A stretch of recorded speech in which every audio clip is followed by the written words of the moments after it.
오늘 우리에게 주시는 하나님의 말씀은 신약성경 마태복음 13장 31절에서 33절까지의 말씀입니다. 13장 31절에서 33절까지입니다. 이제 제가 하나님의 말씀을 봉독하겠습니다. 하나님의 말씀을 경청하십시오. 또 비유를 들어 이르되 천국은 마치 사람이 자기 밭에 갖다 심은 겨자씨 한 알과 같으니 이는 모든 씨보다 작은 것이로되 자란 후에는 풀보다 커서 나무가 되매 공중의 새들이 와서 그 가지에 깃들이느니라. 또 비유로 말씀하시되 천국은 마치 여자가 가루 서말 속에 갖다 넣어 전부 부풀게 한 누룩과 같으니라. 아멘.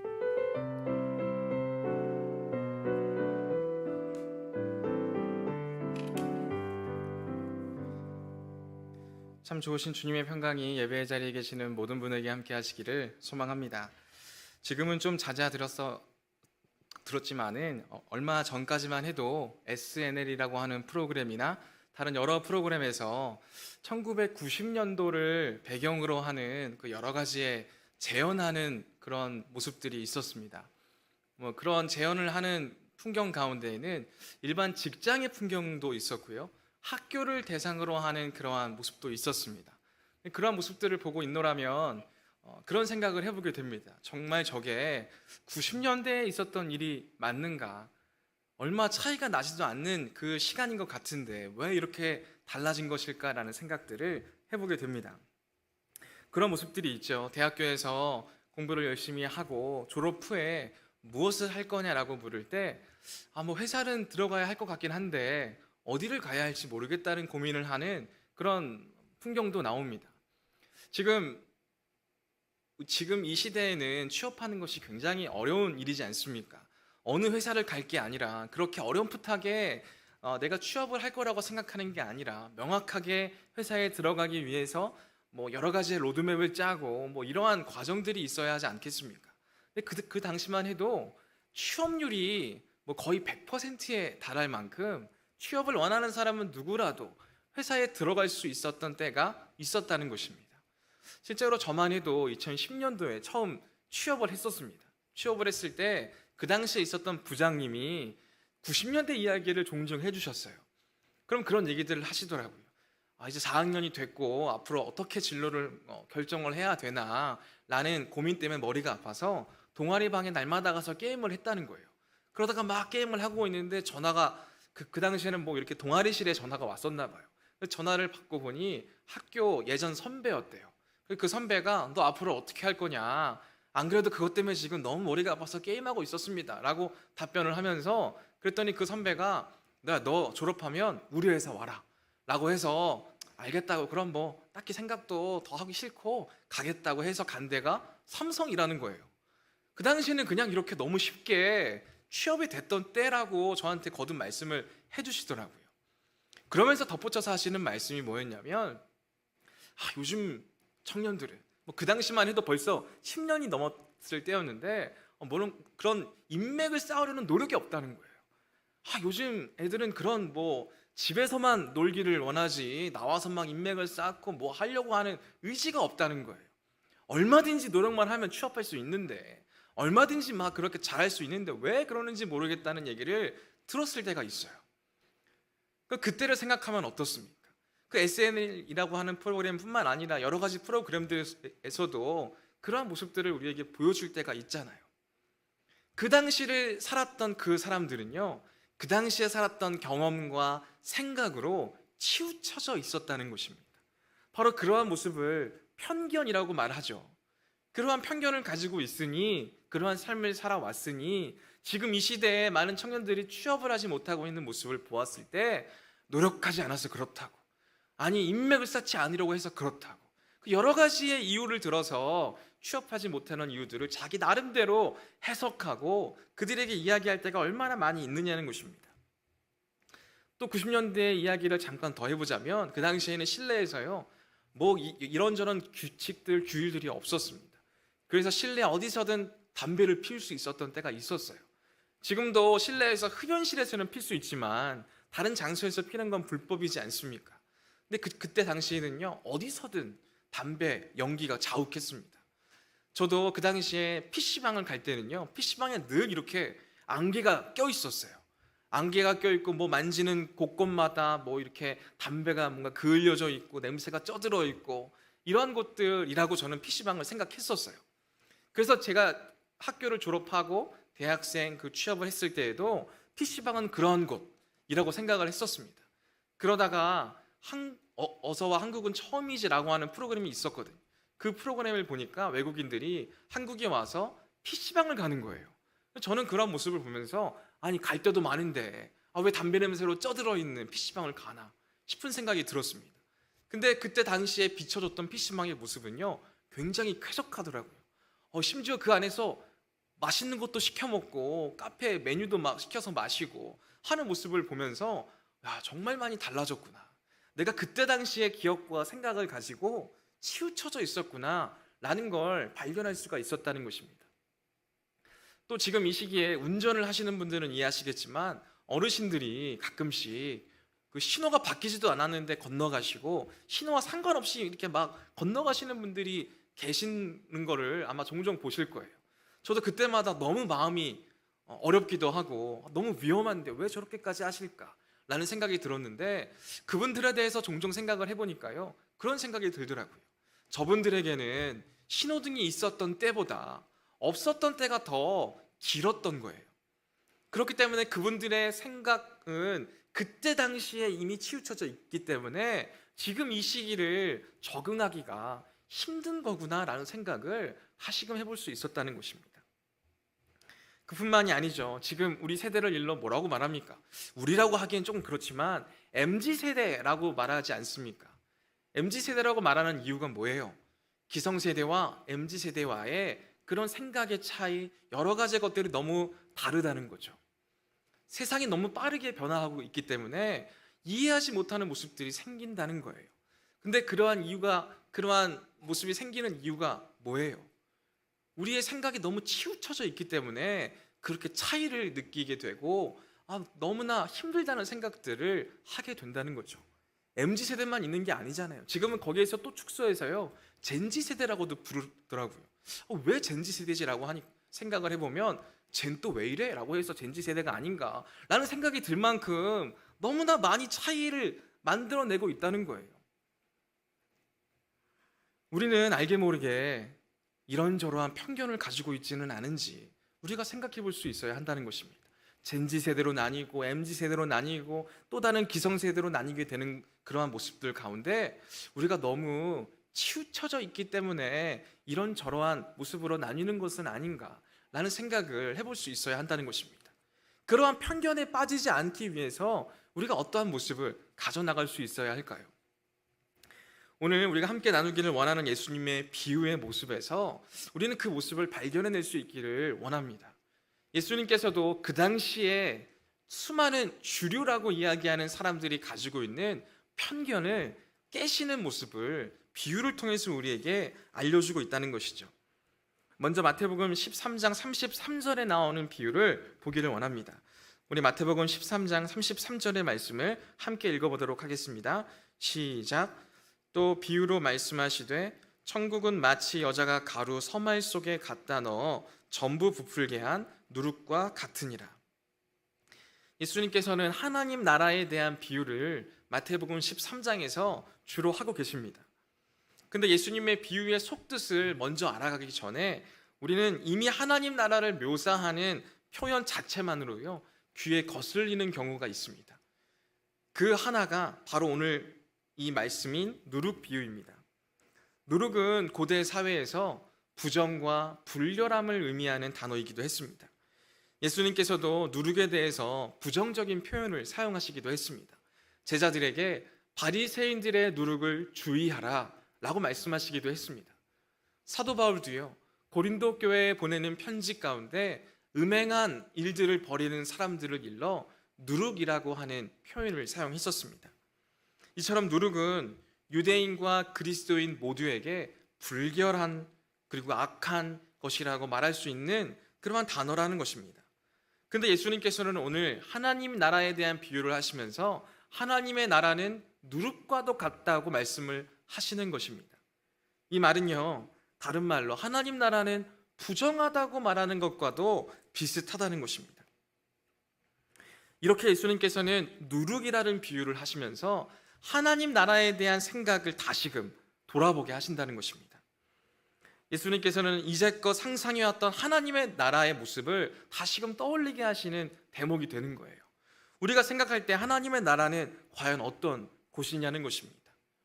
예수님께서는 우리가 쉽게 떠올려 볼 수 있는 하나님 나라에 대한 편견과 선입견을 드러내 주시고 그것을 깨주시기 위해서 오늘 본문 말씀을 주신 것이다라는 것이죠.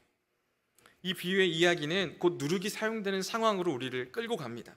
어떠한 상황을 우리에게 보여주고 있냐면 빵에 넣기 위해서 누룩을 찾고 있는 여자의 이야기를 지금 비유로 말씀하고 계신다는 것입니다. 이 말씀은 굉장히 흔치 않은 그 당시의 사람들에게 낯설은 비유입니다. 왜 그러냐 하면 하나님의 나라를 어떻게 비유하고 있습니까? 빵을 만드는 일상적인 풍경에 비유하고 있습니다. 그리고 그 빵을 만드는 여인에 비추어 비유하고 있다는 것입니다. 하나님 나라는 어떤 곳인데요? 쉽게 그 당시에 살았던 사람들이 생각했던 하나님의 나라는요, 일상과는 전혀 다른 곳이었습니다. 굉장히 화려한 곳이었습니다.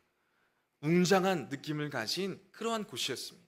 아무도 범접할 수 없는, 평범한 사람은 다가갈 수도 없는 그러한 나라가 하나님의 나라라는 것이죠. 하지만 오늘 예수님의 비유에 나오는 하나님의 나라는 어떤 곳입니까? 빵을 만드는 일상적인 풍경 가운데 있는 곳입니다. 또 여자가 만들어가는 그러한 장소입니다. 여자의 위치에 대해서는 우리가 그 당시에 어떤 생각을 가졌는지 말하지 않아도 아실 거예요. 그 당시에 있는 사람들에게는요, 여자라고 하는 사회적인 위치가요, 굉장히 낮았어요. 그래서 성경에서도 보면 어떤 인물들의 그 인원수를 따질 때요, 여자를 껴서 세지 않았다는 것입니다. 이 당시에 여자의 얼마나 힘겨운 자리였는지를 우리가 알 수 있다는 것이죠. 그래서 예수님의 비유의 말씀은요, 그 당시에 주류였던 유대인들에게 굉장히 불편하게 다가왔을 것이다라는 것입니다. 천천히 비유의 말씀을 살펴보면 비유 속 여인은 가루 서마를 반죽합니다. 이 가루의 양은 굉장히 많은 양으로 학자들은 100명이 먹을 수 있는 빵을 만들 수 있다라고 말합니다. 거기에 누룩을 섞어서요, 더 많은 양의 빵을 만들어낼 수 있었을 것이다 라고 예상합니다.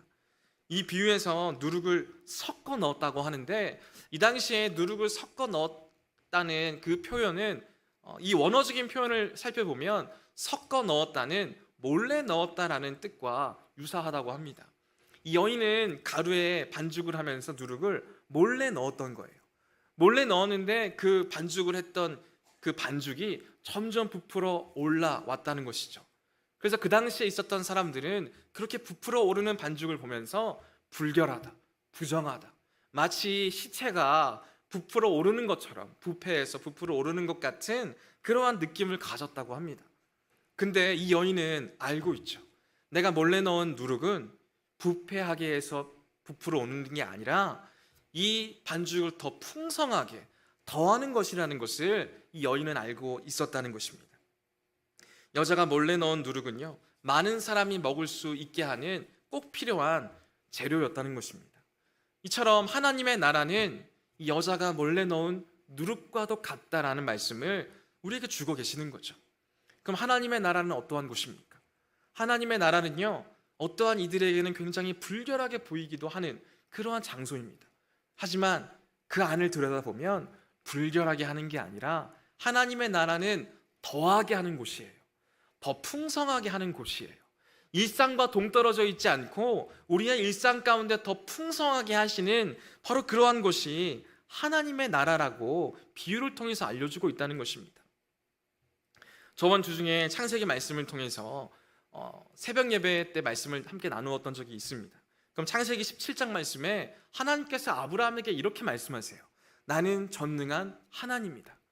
그리고 이어지는 말씀 가운데 어떤 말씀이 기록되어 있냐면 내가 너에게 자녀를 줄 것이고 그 자녀로 인해서 많은 후손이 너에게 있을 것이고 너에게서 그래서 왕들이 날 거고 너는 여러 민족의 아버지가 될 것이다 라는 복에 복을 더하는 말씀이 창세기 17장에 기록되어 있습니다.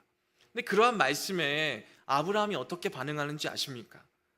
하나님, 나는 그렇게까지 바라지 않습니다. 그냥 내 아들, 지금 있는 내 아들 이스마엘이나 잘 되기를 원합니다 라고 반응을 하고 있다는 것입니다. 왜 그런 반응을 했습니까? 아브라함의 현재 나이는요 거의 100세 가까이 되었었습니다. 100세나 되었으니 얼마나 나이가 들었어요. 100세나 가까이 되었으니 무슨 힘이 있겠어요. 자녀를 바라기나 하겠어요. 이미 있는 자녀만 잘 돼도 그냥 좋은 거예요. 근데 그러한 마음의 상태였다는 거예요. 그 모습으로 우리가 볼 수 있는 것은요, 세상을 살다 보면, 시간이 또 세월이 지나다 보면 덜어내는 것이 지혜라고 우리가 말하곤 한다는 것입니다. 내가 할 수 있는 것, 내가 할 수 없는 것, 이걸 명확하게 구별하고 내가 할 수 있는 것에 집중하는 게 세상을 사는 지혜라고 여길 때가 많다는 거죠. 근데 하나님께서는 뭐라고 말씀하고 계세요? 할 수 있는 것에만 집중하지 말고 나는 전능한 하나님이기 때문에 너가 할 수 없는 것도 내가 더해주겠다 라고 말씀하고 계신다는 거예요. 그래서 아브라함의 그러한 반응에도요, 하나님은 더한 축복을 주시고요, 너가 말하였으니까 내가 이스마엘에게도 더 큰 복을 주겠다 라고 말씀해 주고 계신다는 것입니다. 하나님은 그런 분이시라는 거예요. 더하기를 원하시는 분이시고 더 풍성하게 하기를 원하시는 분이 하나님이시라는 거예요. 오늘 예수님의 말씀 가운데 나타나는 하나님의 나라도 바로 그러한 곳이라는 거예요. 아무나 갈 수 없는 곳, 범접할 수 없는 곳, 그런 곳이 아니라 누구라도 갈 수 있는 곳, 일상적인 곳, 더하기를 원하는 곳, 풍성하게 하는 곳, 바로 그러한 것이 하나님의 나라라고 말씀해 주고 계신다는 것입니다. 이 말씀을 듣는 바리새인들은 어떻게 반응했을 것 같으십니까?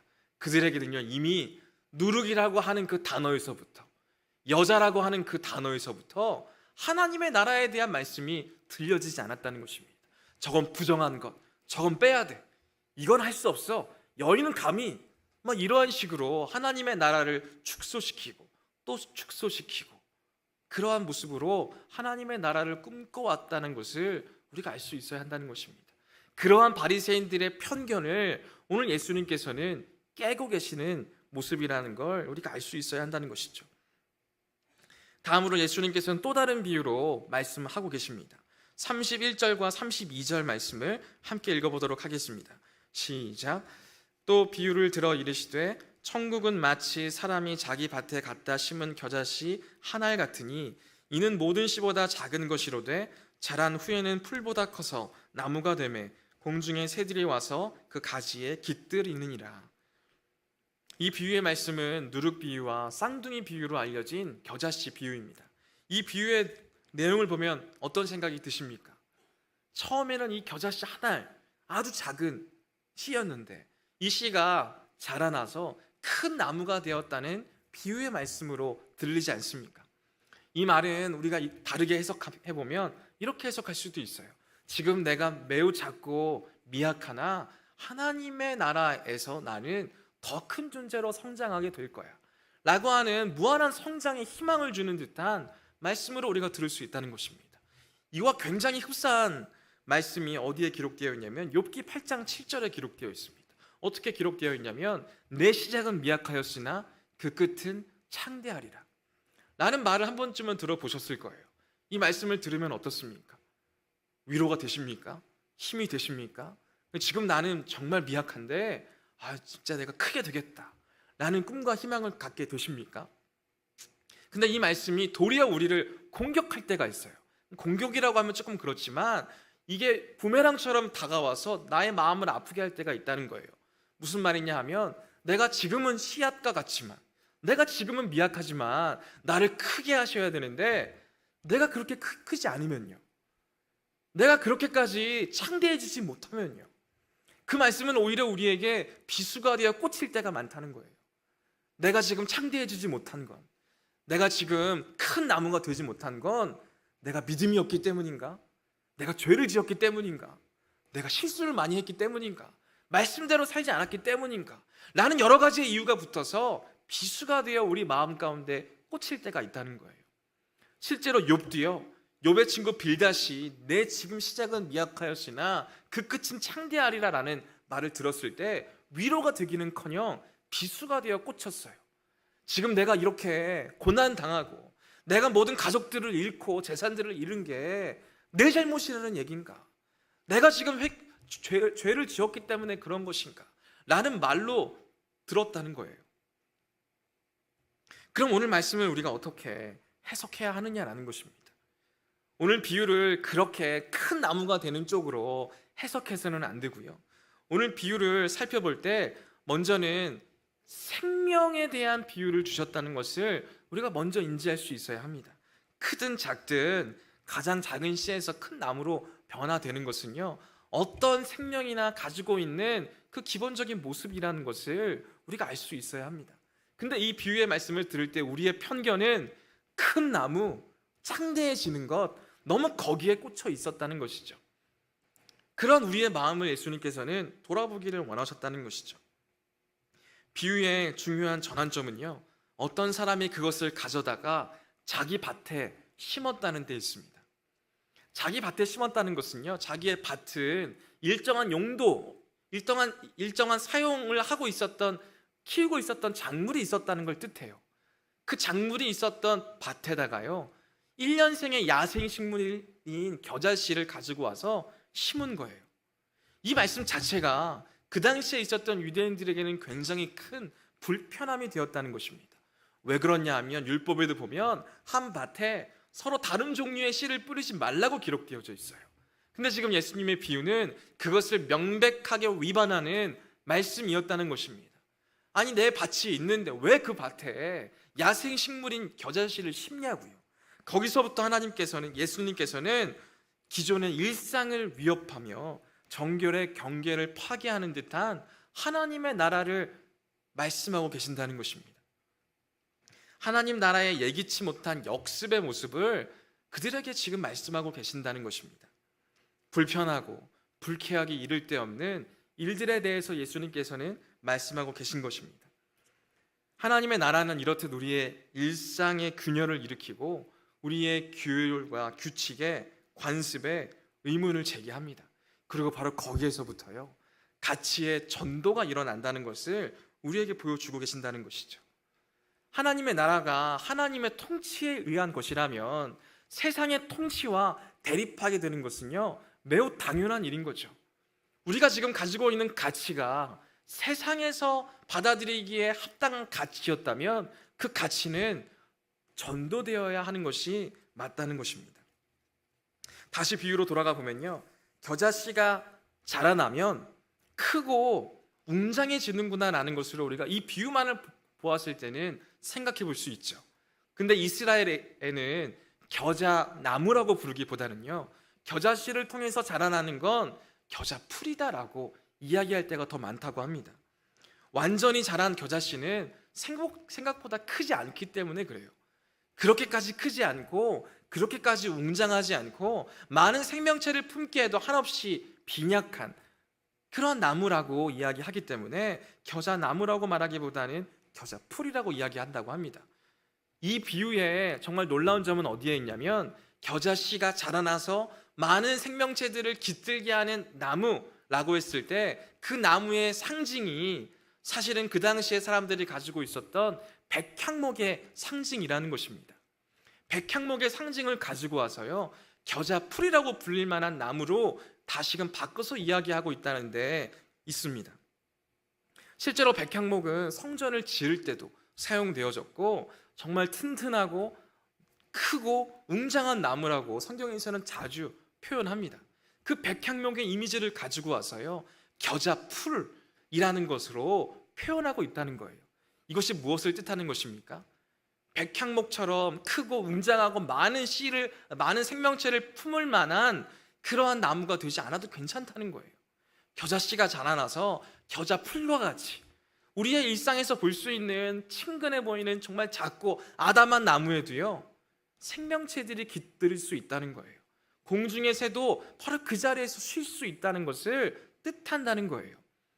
하나님의 나라는 그러한 곳이라는 거예요.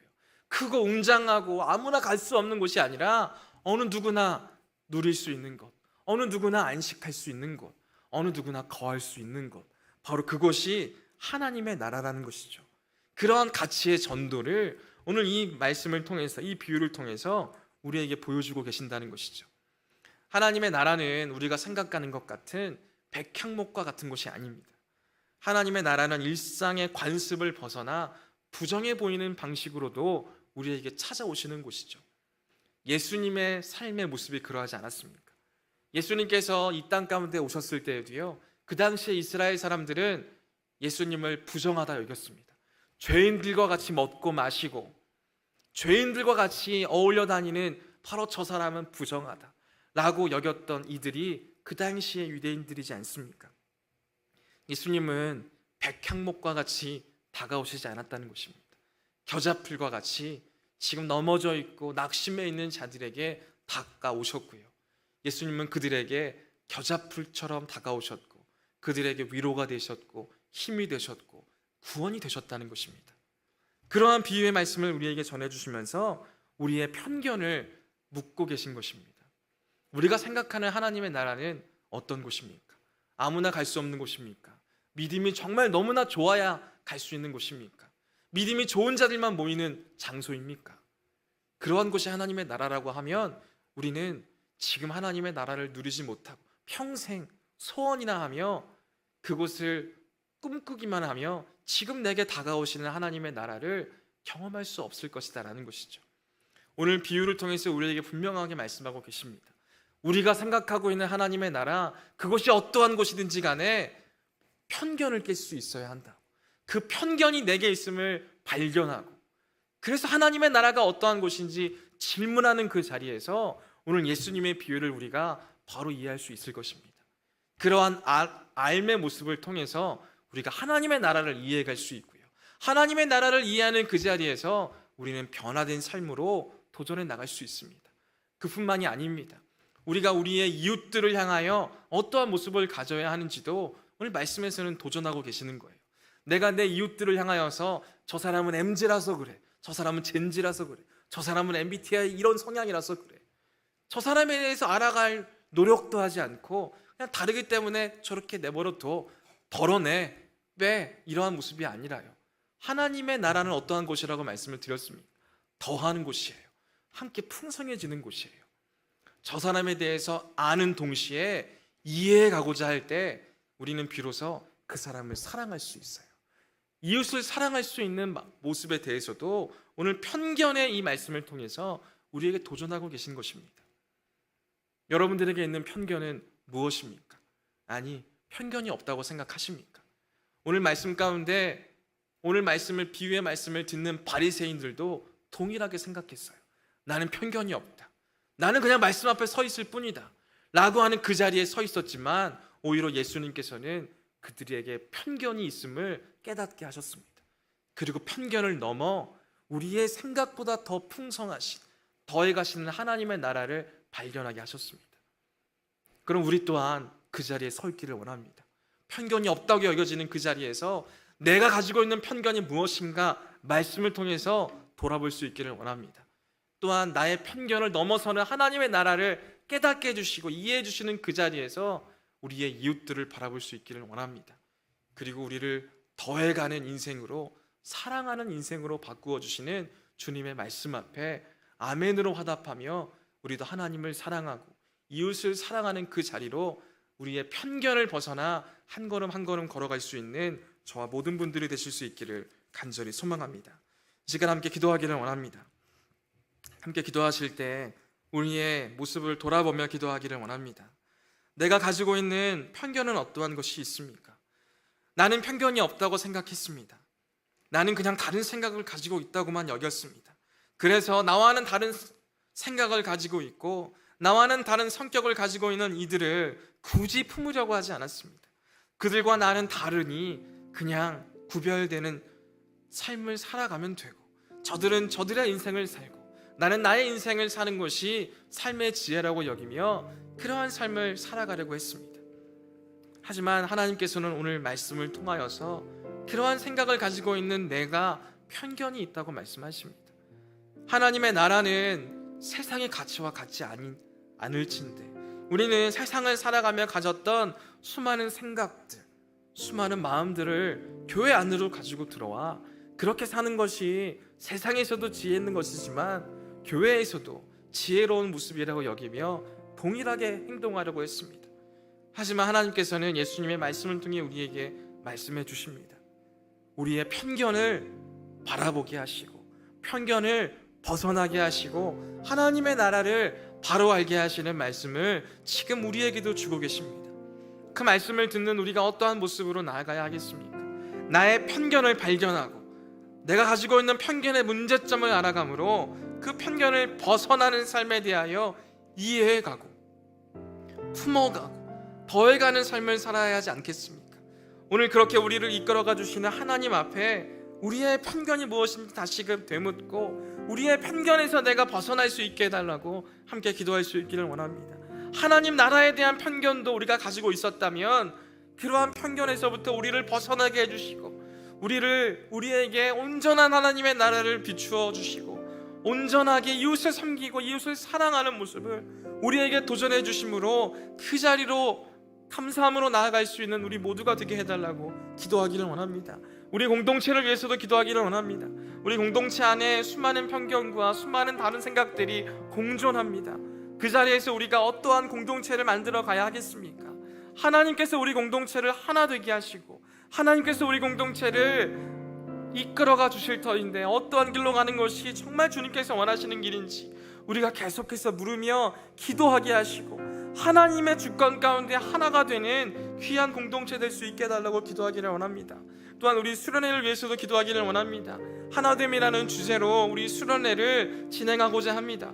수련회를 하는 그날까지 기도로 우리가 먼저 준비하게 하시고 기도 안에서 말씀 안에서 우리를 하나 되게 하시고 수련회의 자리에서도 우리를 어떻게 이끌어 가실지 어떠한 은혜의 자리로 만들어 가실지를 기대하며 기도하며 그 자리로 나아올 수 있는 우리 모두가 될 수 있게 해달라고 기도하기를 원합니다.